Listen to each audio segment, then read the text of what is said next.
So చాలామంది ఇండియాలో Lions ఉన్నాయని అనుకుంటారు. ఎస్, మీరు అనుకునేది నిజమే, ఇండియాలో లయన్స్ ఉన్నాయి. కానీ ఓన్లీ గుజరాత్లో మాత్రమే ఉంటాయి. అది కూడా Gir national park and sanctuary అని ఒక వైల్డ్ లైఫ్ శాంక్చురీ ఉంది, అక్కడ మాత్రమే ఉంటాయి.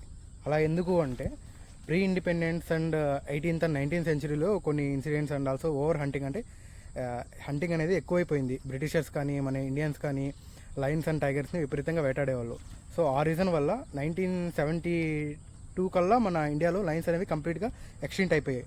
సో అప్పుడు మన ఇండియన్ గవర్నమెంట్ ఏం చేసిందంటే, రీసెంట్గా మన కూనో నేషనల్ పార్క్లో ఎలా అయితే చీతాస్ని రీఇంట్రడ్యూస్ చేశారో ఆఫ్రికా నుంచి, సేమ్ అలానే లయన్స్ని రీఇంట్రడ్యూస్ చేశారు 1972లో. సో అప్పటి నుండి మన గవర్నమెంట్ అండ్ ఆల్సో చాలా NGOs thorough research and work వల్ల లైన్ కౌంట్ అనేది ర్యాపిడ్లీ ఇంక్రీజ్ అవుతూ వచ్చింది. And currently they are like 600 to 700 lions ఉన్నాయి గుజరాత్లో. సో మీరు ఎప్పుడైనా లయన్ని చూడాలంటే గుజరాత్ వెళ్ళాల్సిందే. సో నేను ఇక్కడ ఫీచర్ చేసిన ఇమేజెస్ కూడా నేను గిర్ నేషనల్ పార్క్లో లాస్ట్ ఇయర్ 2024లో షూట్ చేశాను.